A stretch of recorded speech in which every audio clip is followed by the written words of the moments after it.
Bon allez, bonjour. Rebonjour pour ce... merci Michel. De rien, Philippe. Bon, je vais essayer de dropper en fait. Il y a plein de trucs que vous savez là-dedans. Ah ouais, c'est bon quoi. L'arrêt cardiaque, vous connaissez quoi. C'est juste, on va dire qu'on peut faire de l'écho avec quoi. Enfin, dans l'arrêt cardiaque. Bon voilà, allez, c'est bon. C'est fait comme ça. Alors, bah oui, au 7e sans ascenseur, je monte quoi? L'appareil d'écho, le défibrillateur. Ben, maintenant, vous montez les deux. Ça fait encore un truc en plus. Hein. Donc, ça y est. Voilà. Donc, je vais juste vous parler de l'apport de l'échographie dans la prise en charge de l'arrêt cardiaque. D'accord? Avec les stats, on va passer dessus. Vous savez tout ça, où vous pouvez le trouver. Hein. C'est la première cause de décès en Europe et dans les pays développés, etc. Et on sait tous qu'une bonne réanimation, il faut aller vite, il faut faire tôt la réanimation, il faut l'identifier déjà, l'arrêt cardiaque. Hein, et c'est pour ça qu'il y a des campagnes actuellement qui sont de plus en plus importantes. Notamment, je pense qu'il y a beaucoup d'entre vous qui doivent participer à l'étude, enfin je ne sais pas, mais je pense qu'il y en a qui participent à l'étude Dispatch sur Sov Life, qui sont en fait des outils pour augmenter nos taux de récupération avec des cerveaux derrière les arrêts cardiaques. Alors vous savez comme c'est, hein, le témoin, il faut qu'il identifie, qu'il appelle, qu'il masse et qu'il cherche et qu'il fasse chercher un défibrillateur pour défibriller le plus vite possible. Et ça, c'est effectivement Sov Life. Il y a un autre truc qui s'appelle Staying Alive, je crois, et qui, c'est flou hein, quand même un petit peu. Et du coup, ça c'est une application que vous avez, c'est le Bon Samaritain, hein, c'est une application que vous avez sur votre smartphone. Vous vous déclarez comme étant quelqu'un qui sait faire un massage cardiaque, et s'il y a un arrêt cardiaque dans un environnement, enfin proche de vous, bah, le machin va sonner, va vous donner l'adresse, va vous donner aussi l'adresse des défibrillateurs qui sont dans un champ proche. Donc c'est des applications qui probablement ont un grand intérêt et vont probablement aider à sauver quelques vies en plus. D'accord. Donc ça, on le sait.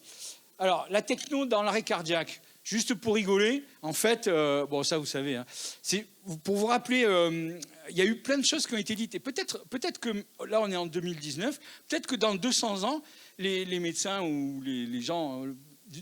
dans 200 ans, ils vont dire mais ils foutaient quoi les mecs il y a 200 ans avec leur putain de défibrillateur et leur adrénaline? Mais ils craquaient, ils étaient fous. Non, parce qu'il y a quand même des trucs qu'on a fait. Alors moi j'adore celle-là. Là. C'est la fumigation du fondement. Celle-là, je ne sais pas pourquoi, elle me fait délirer, quoi. Rigolez pas, où il est Gilles? Là. Tu sais que c'est le préfet du Rhône. Non, c'est pas par rapport... Tu sais que c'est le préfet du Rhône qui, en 1800 et quelques, avait fait installer le long du Rhône. Maintenant, il y a des bouées. Mais à l'époque, il y avait des boîtes à fumigation.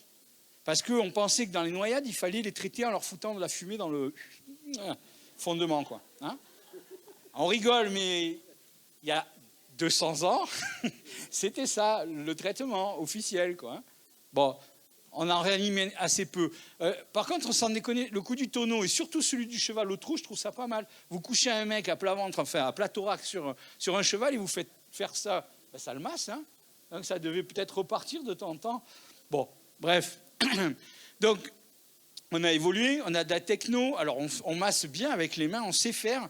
J'ai pas mis de vidéo dedans parce qu'on n'a pas le temps, mais je peux vous dire qu'on a inséré l'ETO maintenant, enfin on commence à travailler sur l'ETO et l'arrêt cardiaque, et on s'aperçoit grâce à l'ETO que des fois on ne masse pas bien, parce qu'en fait on voit très nettement pendant le massage que le cœur, des fois, les mains ne sont pas au bon endroit. Donc c'est quelque chose d'avenir qui va être intéressant. Mais bon, donc on a fait le massage avec les mains, tout simplement, et puis on a essayé aussi la compression, décompression active avec la CDA, la cardiopompe, hein, des choses comme ça. Et puis il y a aussi la RCP automatisée. Vous connaissez hein, tout ça, le Luca ou la planche de Zoll. Là. Et donc, ces machines, elles ont été étudiées et malheureusement, enfin pas malheureusement, mais ça ne fait pas mieux que ce qu'on fait avec les mains. D'accord ? Ça ne fait pas mieux, c'est-à-dire qu'il ne faut pas les utiliser en systématique. Bon, c'est juste des détails d'études, hein, mais quand même, si vous faites avec les mains, un bon pompier qui masse bien, c'est aussi bien, voire mieux qu'une planche à masser. Mais en fait, ces dispositifs, ils sont intéressants dans les situations, comme des outils alternatifs dans les situations où, par exemple, le DDAC, si vous devez amener, je ne sais pas si vous faites ça, mais nous on fait du DDAC, du prélèvement à cœur arrêté, et effectivement il faut mettre la planche à masser. Dans certains cas c'est plus intéressant, mais elle ne fait pas mieux qu'un bon pompier bien entraîné, quoi. Enfin plutôt 3 pompiers parce qu'il faut qu'ils se relaient régulièrement, hein. Ok. Alors la techno, l'écho dans tout ça, qu'est-ce qu'on fait? Je vais vite, hein. C'est bien, hein, je speed. Hein. Ouais, non, on a dit qu'on speedait. Hein. Alors, l'intégration de l'écho dans l'algorithme de la prise en charge de l'arrêt, c'est vachement décrié en fait. Hein. Vous allez voir à la fin, je vais vous montrer quand même des papiers qui disent qu'il ne faut pas le faire parce que c'est dangereux, ça tue les malades. Alors on le sait depuis longtemps, hein, l'échographie, ça tue les malades. Hein. On nous le rabâche souvent, vous perdez du temps, vous faites des bêtises avec ça. Voilà. Mais donc, en fait, il y a eu des travaux initialement qui ont essayé de prouver que l'échographie pendant la RCP était bien pour les causes curables visibles à l'échographie. Je vais en reparler, je vais vous montrer 2 ou 3 images. On n'a jamais réussi à montrer ça. Pourquoi? Parce qu'en fait, l'incidence, statistiquement, il faudrait faire 10 ans d'études avec des milliers de patients pour arriver à prouver qu'une tamponnade, le gars, il s'en sort ou pas après qu'on ait fait une échographie, parce que c'est tellement multifactoriel que pour l'instant, on n'a pas réussi à prouver ce genre de choses. Mais on sait tous que si vous posez sur un arrêt cardiaque une sonde et que vous voyez la tamponnade, c'est bon, quoi. Vous voyez la cause. Après, pourquoi il a la tamponnade et est-ce que vous allez pouvoir traiter ça? C'est une autre histoire. D'accord? Donc, on le sait qu'il n'y a pas de doute qu'on y arrive à détecter les causes réversibles de l'arrêt, mais on n'a pas réussi à prouver que l'écho, dans l'arrêt cardiaque, il augmente la survie des patients et la sortie des patients avec une tête, avec un cerveau qui intègre et qui leur permet de pisser seul encore, quoi, hein. Du coup, un petit rappel sur la chaîne de survie, hein, rapido. Donc ça, c'est la chaîne simplifiée française. Vous savez qu'il y a la chaîne anglo-saxonne, notamment canadienne, où il y a des trucs avant, il y a des trucs après. Nous, c'est identification, RCP en continu, défibrillation tant que c'est nécessaire, autant qu'il y a du jus dans la machine. Contrôle des voies aériennes, j'ai mis 3 petits points parce que c'est quand même discutable. Il y a eu l'étude CAM qui n'a pas aboutit vraiment à des choses bien déterminées, mais quand même, malgré ça, on sait maintenant que, vous savez que tous les rythmes choquables, il ne faut pas les intuber, pas tout de suite, il vaut mieux les défibriller, les prendre au masque. Après, il y a des trucs comme ça, et les rythmes non choquables, c'est bien de les intuber. Il semblerait que ça soit vers ça qu'on aille, hein. Moi, je ne me prononce pas plus pour là-dessus, parce que je pense qu'il y a des scientifiques qui sont plus scientifiques que moi qui vont nous prouver des trucs. Les abords vasculaires, comme vous voulez. Moi, je pense que, par exemple, le cathé intra-osseux est une bonne chose si vous avez des soucis. Je suppose que vous utilisez ça dans les arrêts. Enfin, moi, en général, premier essai de l'infirmier, s'il n'y arrive pas, c'est cathé intra-osseux pendant qu'il essaye de l'autre côté, quoi. L'adrénaline, les antiarythmiques, enfin, tous ces trucs-là. Et puis, alors, il y a, vous savez, le contrôle du pouls. Si on voit une activité sur le scope, des choses comme ça. Et alors, à propos du contrôle du pouls, il y a quand même des études, dont une française, Anne de la Pau. On est quand même gêné en fait, hein, et même les professionnels de santé, quand on fait un contrôle du pouls, on se trompe quasiment une fois sur 2. On dit qu'il y a un pouls quand ça n'a pas, et on dit qu'il n'y en a pas quand ça en a. D'accord? Alors, il y a quelques études qui ont été un peu plus poussées, notamment savoir est-ce que c'est bien de contrôler pendant 10 secondes, pendant 30 secondes, ou 2 fois 10 secondes, des choses comme ça. Mais toujours est-il que dans la plupart des résultats, on se trompe, quoi, hein. Et du coup, simplement dans l'arrêt, regardez, si on file un coup d'écho sur... vous voyez là ou pas? C'est un cœur, hein. Ça c'est sous-hyphoïdienne toute bête, hein. Là, il y a le foie, ici c'est le péricarde en blanc, là, et puis là, il y a le cœur. Est-ce que tout le monde voit qu'est-ce que c'est le rythme, là? C'est plat. C'est une asystolie complète, échographique, quoi, hein. Donc c'est super facile à voir, hein. D'accord? Alors il y a des petits détails comme ça, là, on a fait quelques études, on est en train d'en faire une que je vais vous décrire à la fin. Mais par exemple, cette attitude-là, plus associée à un ETCO2 inférieur à 16, en général, il y a 0 de récupération cardiaque, hein, sur ce genre de patient. Et alors du coup, regardez cet écho qui est c'est une infamie, hein, sur le plan médical, on ne devrait pas faire ce genre de choses, mais c'est une écho qui avait été faite. Ici, il y a un battement, d'accord? Et puis vous allez voir, à un moment donné, ce qui va se passer, c'est on passe en fibrillation. Et regardez, bon là ça se voit sur le scope, mais ça se voit à l'échographie. D'accord? On est passé d'un rythme qui était non choquable puisque sinusale, hein, une fibrillation qu'on voit sur l'échographie. D'accord ? Donc l'appareil d'échographie est un bon outil pour déterminer un rythme cardiaque. C'est-à-dire voir s'il n'y a pas du tout de rythme, si c'est une asystolie complète, ou voir s'il y a un rythme, s'il y a des mouvements, et voir aussi s'il y a une fibrillation. Alors bon, normalement, il ne faut pas rester avec la sonde, là. Bah ouais, quand même, il faut lui couler un coup de courant, là. Sinon, ça ne va pas bien marcher. Ça va s'arrêter, ça. Bref, donc, on peut déjà, l'intérêt de l'échographie, déjà, ce serait, ne serait-ce que pour voir s'il y a un rythme et l'identifier. Et là, ce n'est pas 50%. Hein. Vous avez tous vu qu'il y avait une asystolie au début. Hein, vous voyez tous quand il y a des mouvements. Il y a un autre intérêt aussi dans les rythmes sans pouls, par exemple. Vous avez tout ça, hein, des rythmes à la con sur le scope. Et puis, vous prenez le pouls, il n'y a pas de pouls. Mais est-ce que c'est une asystolie ? Est-ce que c'est une dissociation ? On ne sait pas. Hein. Et quand vous mettez l'appareil d'écho dessus, bah alors ça ne marche pas très bien là, sur le plan du... Je vais les relancer. Ça ne marche pas très très bien. Si je fais ça... Ouais.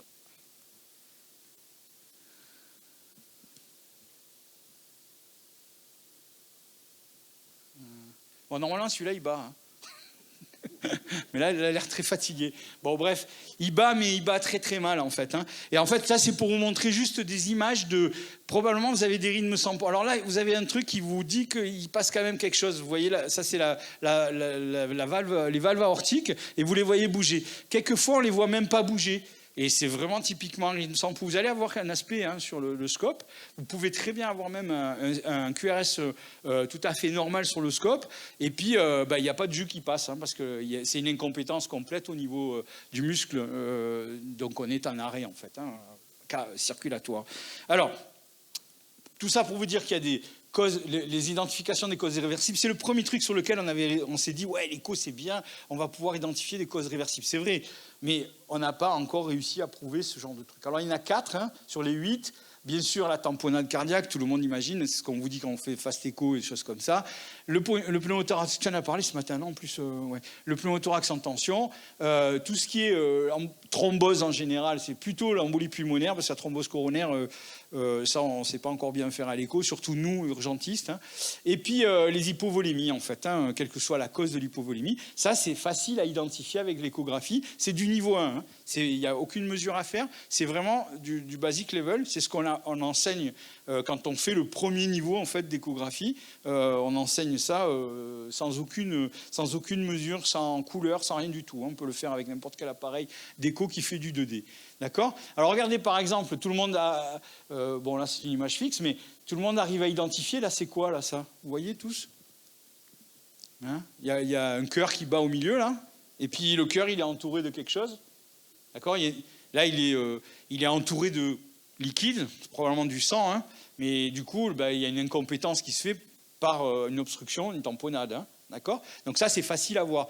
Alors celui-là, il n'est pas vraiment en arrêt parce qu'il bat encore, il y a quelque chose qui bouge et que probablement, il a peut-être plus vraiment de tension et de saturation, mais il a encore quelque chose, un petit pouls qui vient. Qu'est-ce qu'on fait là ? On fait quoi ? Premier geste. Qui c'est qui plante une aiguille ? Qui c'est qui fait un truc avant ? Putain, vous remplissez, non, avant ? On lui plantera l'aiguille, c'est sûr, hein. Ouais, les deux. En fait, il faut le remplir, mais remplissez-le parce que peut-être que vous allez récupérer une tension et selon où vous êtes, vous allez peut-être l'amener chez celui qui va lui planter l'aiguille mais qui sait mieux faire que moi. Parce que c'est quand même pas tous les jours que je plante des aiguilles dans les thorax. Hein. Allez, là. Alors ça, non, c'est pas toi qui vas en parler, c'est peut-être... Hein. Donc là, par exemple, dans l'arrêt cardiaque, alors ça, c'est un arrêt cardiaque qui a été récupéré et vous voyez qu'en fait, ça, c'est les cavités droites. Et ça, c'est le même patient, mais c'est une autre type de coupe. Vous voyez les cavités droites, et puis vous avez... c'est dommage, la vidéo, elle ne passe pas. Et vous avez en fait c'est un cœur pulmonaire, de l'embolie pulmonaire hein, qui a provoqué l'arrêt cardiaque. Donc ce genre de choses aussi, ça se voit facile à l'écho. D'accord ? Alors là, cette image, elle est vraiment sympa. Je vous la montre juste pour le plaisir de vous dire que cette image a été faite par un de nos médecins de SMUR, 2 jours après avoir passé les 2 jours de cours de WinFocus, là, du basic level. Donc, elle a fait ça dans le camion. Alors, c'est censé être une 4 cavités. Bon, on s'en fout de ce que c'est en fait. Elle a essayé de faire une 4 cavités, mais en réalité, on voit bien ces cavités droites qui sont super dilatées par rapport aux gauches. Et puis tout le monde a vu l'espèce d'amalgame là qui passe, qui essaye de passer dans la. C'est bête que j'arrive pas à le faire machiner là. Un problème avec ce.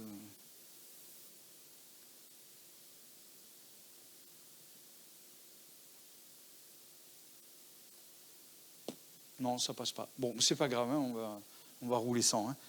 OK, voilà. Et puis ici, vous avez typiquement, alors je vais faire un peu hurler Christophe parce qu'il y a une veine cave là, mais ici c'est typiquement un petit cœur hyper kinétique qui est vide. Hein. Là, on a ce qu'on appelle le kissing heart, c'est le bisou, les deux parois qui se touchent, quoi. Et en fait, là, vous avez une hypovolémie. Donc, vous avez vu en fait les 4 étiologies qui sont possibles de voir et curables de l'arrêt cardiaque, avec lesquelles on est sûr. C'est-à-dire que si vous suspectez quand vous n'avez pas un appareil d'écho, et quand vous avez un appareil d'écho, vous êtes sûr, vous ne suspectez plus. Vous posez la sonde et vous voyez qu'il y a un épanchement, vous voyez qu'il y a un cœur qui est dilaté à droite, ou vous voyez carrément le caillot dedans, ou vous voyez qu'il pédale comme c'est pas permis. Et donc vous avez, j'allais dire, une action qui va être beaucoup plus sensible dans le bon sens, quoi. Ou pas d'action du tout aussi. Hein. Quand on est, par exemple, moi je me sers aussi de l'échographe dans les arrêts cardiaques pour faire accepter à l'équipe, par exemple, ou faire accepter ou pour prendre l'aval et l'adhésion de l'équipe dans l'arrêt des manœuvres, par exemple. Puisqu'il n'y a plus rien qui bouge, TCO2 qui descend. Et voilà, quoi, ça peut servir à ce genre de choses. Alors, ça s'intègre à quel moment dans l'algorithme? Ça, c'est l'algorithme de l'ERC 2015, hein, que vous connaissez tous par cœur, puisque vous faites de l'arrêt cardiaque. C'est quand même assez fréquent, hein, les arrêts cardiaques. Hein. On en fait à Nantes, on en fait à peu près 200 à 250 par an qu'on va réanimer. Après, il y en a probablement plus, puisque on ne sort pas en SMUR sur tous les arrêts cardiaques. Donc, à quel moment elle se met l'échographie? Essentiellement, quand on fait le check du pouls, d'accord? Pendant les 10 secondes où vous avez, par exemple, vous avez votre DSA qui est branché, la machine, elle vous dit plus fort, appuyez plus fort. Hein, toujours en train de dire ça, alors que le pompier il défonce la cage thoracique, mais bon, ça dit. Et à un moment donné, elle dit arrêtez la réanimation, personne touche le malade, analyse en cours. C'est à ce moment-là que vous allez faire l'échographie et vous allez toucher le malade effectivement, mais ça ne gêne pas pour le DSA. Et ça dure, cette analyse, elle dure 10 secondes, puisque vous savez qu'il faut aussi checker le pouls pendant ces 10 secondes, et qu'un check de pouls, ça dure 10 secondes, théoriquement. C'est les recommandations. Hein. Du coup, vous faites... alors, c'est intéressant parce que c'est que depuis 2015, dans les recommandations, qu'il y a... Alors, on ne voit absolument rien, c'est tout flou, là, mais le fait d'écrire ultrasonographie dans la prise en charge de l'arrêt cardiaque est très récent, en fait, c'est 2015 hein, que ça a été mis, et c'est ici que c'est écrit. Donc vous regarderez là où c'est net, hein, parce que là on ne voit pas. Okay. Alors, cette prise en charge avec l'échographe, elle est codifiée. Parce que là, j'essaye de vous vendre ma salade, mais en réalité, il faut faire super gaffe. Il faut absolument faire ça selon un protocole précis pour éviter justement ce qu'on reproche, et je vais vous montrer 2 études après qui reprochent. En fait, c'est un protocole qui a été publié en 2010 par Susanna Price et Raoul Bruxelles, qui en fait, au départ, il appelait le FEAR, mais ça ne plaisait pas trop aux Anglais, hein, FEAR. Ça les angoissait un peu. Ça s'est appelé FEEL. Donc ça veut dire Focus Echocardiographic Evaluation in Life Support maintenant. Et en fait, ça s'apprend. Hein. C'est quelque chose qu'il faut apprendre à faire. Il ne faut pas le faire. Il ne faut pas se dire tiens demain je vais faire de l'échographie dans l'arrêt cardiaque alors que j'en ai jamais fait. Il faut absolument apprendre à le faire parce que si on n'apprend pas, on fait des conneries hein, et puis des grosses parce que en fait vous allez voir comment on fait. Donc du coup, il faut alors les 8 heures de cours, c'est pas vraiment 8 heures, mais en fait, sur une journée, on vous fait le matin, on revoit tout ce qui est réanimation de l'arrêt cardiaque sans l'appareil d'écho, et c'est l'après-midi où on intègre l'appareil d'écho et on fait des exercices dessus. En gros, il faut 4 heures pour entraîner quelqu'un qui n'a jamais vu ça. Hein. Après, probablement que quand vous avez déjà fait ce genre de choses, c'est plus facile pour vous. Il faut vraiment respecter le protocole et je vais vous montrer le film après où il y a dedans ce qu'il faut. Alors, ça s'intègre de manière très, très protocolisée. Malheureusement, on ne voit pas bien là, mais je pense que vous pouvez trouver ça sur Internet sans problème. J'imagine qu'on peut trouver ce tableau sur Internet, où c'est décrit, où il y a le process qui est décrit en 10 étapes, en fait. Mais c'est assez simple, en fait. Il faut préparer la machine et l'équipe avant. Je vais vous montrer le film, ça sera beaucoup plus parlant, et puis on ira plus vite. Alors après, dans l'arrêt cardiaque, on n'est pas on fait le protocole FIL, et ensuite on peut aller regarder d'autres choses, parce que des fois on s'arrête sur le plan cardiaque, bon, pour d'autres raisons. Alors il y a l'écho pulmonaire à la recherche du pneumothorax ou de l'épanchement, comme ça, d'accord. On peut aller regarder si au niveau de l'aorte on voit un pataquès avec un énorme anévrisme, et là j'allais dire ça signe, si vous êtes en extra-hospitalier, ça signe un peu l'arrêt de mort du malade, parce que un anévrisme qui a rompu avec un arrêt cardiaque en extérieur de l'hôpital, c'est 100% de mortalité. Vous pouvez aller rechercher aussi dans la suspicion d'EP si c'est pas très clair et tout, et surtout si c'est un arrêt. Vous pouvez aller chercher si vous avez des signes de thrombophlébite sur la fémorale essentiellement, et qui signeraient, parce que si vous avez un caillot en fémorale, vous êtes sûr que c'est une EP.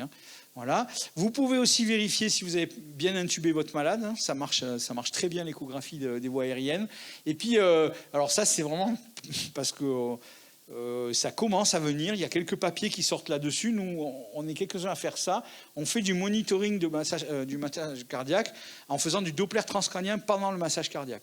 Alors, c'est chaud. C'est chaud bouillant parce que ça bouge. C'est un peu... Puis, on a des petites machines. Mais c'est vachement intéressant parce que finalement, le massage cardiaque, il sert à quoi? Il sert à faire rentrer du sang dans le cœur, en fait, dans les coronaires pour alimenter, et essentiellement dans la cervelle. Parce que le but du jeu, c'est qu'il puisse pisser tout seul s'il se réveille, quoi. Donc du coup, ce qui est intéressant, c'est de voir si on a du sang qui pulse dans la tête. Et quelquefois, pendant le massage cardiaque bien fait, on est déjà au-delà. Parce que, par exemple, si vous pouvez voir très bien en 2D, mais vous allumez la couleur, vous n'avez absolument rien, par exemple. Alors qu'il y a que ça bouge dans les carotides. Ça, c'est probablement que le DEM est déjà installé, c'est mal parti, quoi. Enfin, je me tourne vers le neurologue, là, parce que...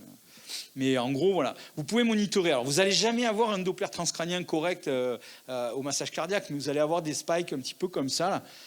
Mais c'est bon, c'est bon signe. C'est signe que le sang il monte jusqu'à la cervelle, donc c'est quand même pas mal comme voilà. Et on manque d'études. On est en train de commencer à le faire, ce genre de choses, et je pense que c'est intéressant d'aller là-dedans. Voilà. Alors, justement, ce que je vous disais, c'est faites super attention à apprendre correctement, parce qu'il y a ce reproche principal, c'est ce genre de truc. On a eu 2 papiers qui sont sortis il n'y a pas très longtemps, mais des séries. L'échographie pendant la réanimation cardio-pulmonaire est associée avec un délai, une augmentation du temps où on ne comprime pas. D'accord ? Et c'est des papiers qui ont été faits pour de vrai. Et en fait, qui ont été produits, ça fait presque doubler les 10 secondes de check pulse là, qu'on a. C'est-à-dire qu'on pourrait dire que c'était 17 secondes. Ils arrivaient à trouver des délais où on ne massait pas le patient pendant 17 secondes. Vous avez tous lu ou vu la courbe, là, vous savez, des pressions, quand on masse. Et puis quand on s'arrête de masser pour checker le pouls, ça descend. Et ensuite, quand on reprend, ça ne remonte pas en haut d'un coup. Il y a un certain temps avant que ça remonte. D'accord ? Donc les pressions, c'est pour ça qu'on vous dit il faut masser, masser, masser. Il ne faut pas s'arrêter de masser le moins possible. Donc il y a un papier comme ça qui est sorti. Et puis il y a un autre papier qui est sorti, c'était l'année dernière, je crois, ou l'année d'avant, je ne sais plus. Pareil, qui disait la même chose. Il disait qu'en gros, on était à 17 secondes versus 11 quand on ne mettait pas l'échographe. Alors, on les a analysés, ces papiers, et du coup, on s'est retrouvé avec, tout le monde connaît au moins de nom, Frédéric Lapostole. Donc, on a fait une réponse, en fait, parce qu'aucune de ces études n'utilisait le FIL protocole. En fait, les mecs faisaient ce qu'ils voulaient. La deuxième étude, elle est dure, parce qu'en fait, ils ont filmé leur box de réanimation. Alors, il n'y a que de l'intra-hospitalier, là. Et ils ont filmé, en fait, les équipes en train de réanimer. Et effectivement, ils ont compté le temps où il y avait une interruption du massage pendant lequel on faisait l'échographie. Mais il n'y a aucune des études où, dedans, les gens ont utilisé le FIL protocole. Et du coup, la réponse qu'on a fait, elle est là. C'est, bien sûr, vous avez raison. Mais en fait, il faut se former, quoi. Si vous respectez pas les règles de l'art, les règles, forcément, vous allez faire n'importe quoi, mais ce n'est pas que pour l'échographie. Ce qui est pour tout. En médecine, si vous ne respectez pas certains protocoles, ça ne marche pas. D'accord ? On a vu tout à l'heure pour les accouchements, il y a des trucs qu'il faut faire, des trucs qu'il ne faut pas faire. Et forcément, voilà. Donc du coup, voilà.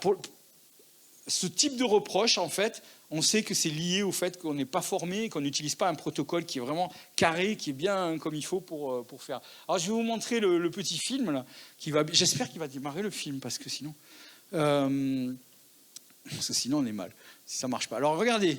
Donc là, ici, ça masse là. Il prépare l'échographe, d'accord? Alors, ça va vite pour... Donc on prépare l'échographe. Vous allez voir des images. Là, il annonce la procédure en disant c'est l'infirmier qui va compter.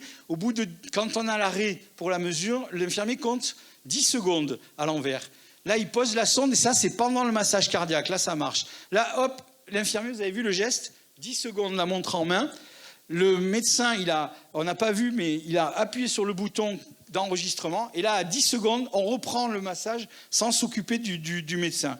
D'accord? Donc en fait, si vous voulez, dans ce processus, c'est l'infirmier qui devient le chef, enfin l'infirmier ou l'ambulancier, celui qui tient la montre en fait. Il ne faut absolument pas que ça soit celui qui tient la sonde qui compte les 10 secondes. C'est quelqu'un d'autre qui, au moment où on s'arrête pour checker le pouls, le médecin appuie sur le bouton enregistrement, fait son geste pour essayer de trouver le plan des valves, il enregistre, il ne cherche pas à interpréter, il ne faut pas chercher, parce que c'est trop rapide. En fait, vous avez à peine 9 secondes de temps, et vous faites votre enregistrement en cherchant le plan des valves, vous ne bougez plus, et à la 10e seconde, là, il n'y a pas le son, mais normalement, on entend en fait l'infirmier qui dit « reprise du massage », puis le gueule en plus, il ne le dit pas gentiment, et l'ambulancier, là c'est un ambulancier ou le pompier, reprend le massage, quel que soit ce que fait le médecin ou dit ou je ne sais pas quoi. D'accord ? D'ailleurs, le médecin, dans la phrase initiale, lui dit, quand il annonce la procédure, il dit « au bout de 10 secondes, vous reprenez le massage quand c'est annoncé, quel que soit ce que je fais ou ce que je dis. » D'accord ? Parce que des fois, on a tendance à dire « attends, gelé. » Voilà, c'est ce qu'il ne faut pas faire. Ok ? Donc du coup...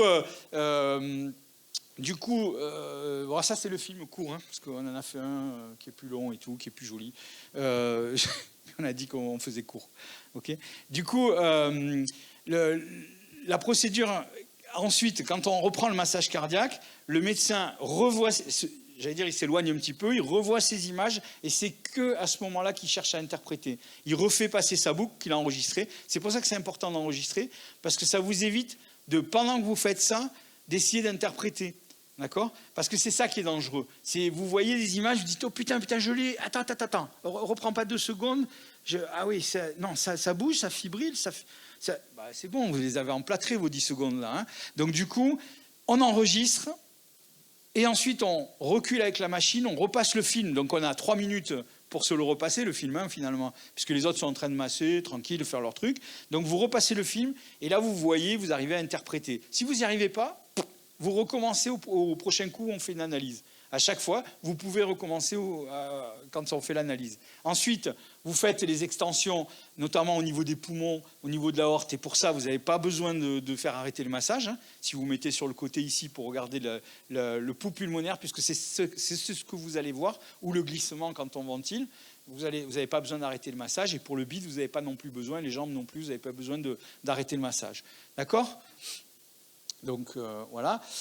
Et du coup, là, actuellement, on a un PHRC régional interrégional qui est lancé par Nantes, qui est donc le CHU de Nantes et promoteur, où on fait une étude qui s'appelle ACE, qui va essayer d'étudier en fait des facteurs déterminants de la systolie dans l'échographie cardiaque pendant l'arrêt. En fait, on va essayer non pas de chercher si effectivement l'échographe il est intéressant dans les causes curables, parce que ça, il nous faudrait des dizaines de milliers de malades, mais on va chercher à voir si effectivement, selon ce qu'on voit comme rythme, est-ce qu'il y a une récupération d'activité spontanée, après drogue et tout, ou pas.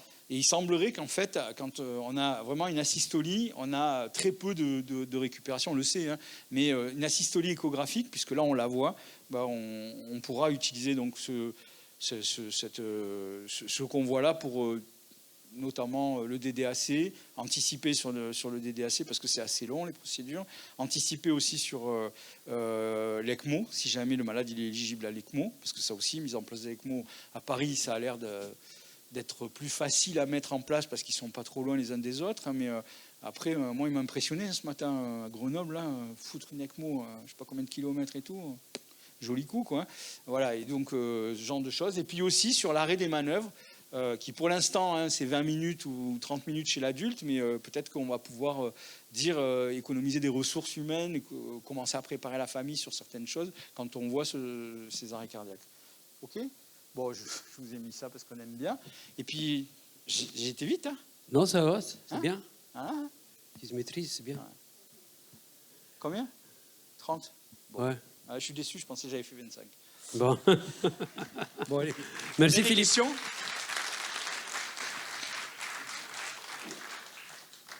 Je vais juste pour poser une question sur la chronologie de la pose de la sonde. Vous commencez sous-costal ou apical 4 cavités, non?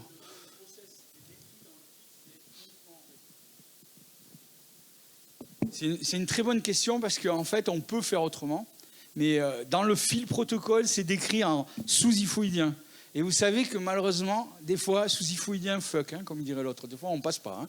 Bon, ben voilà. Hein. Après, avant, on n'avait pas l'écho, on faisait un niveau de soin. Maintenant, on a l'écho, on peut monter un petit peu plus haut du niveau de soin, mais on ne descendra pas plus bas. Quoi, hein. Si on n'y arrive pas, on n'y arrive pas. C'est décrit comme ça parce que c'est destiné à des gens qui font que le niveau 1, du fast écho, en fait, tu vois.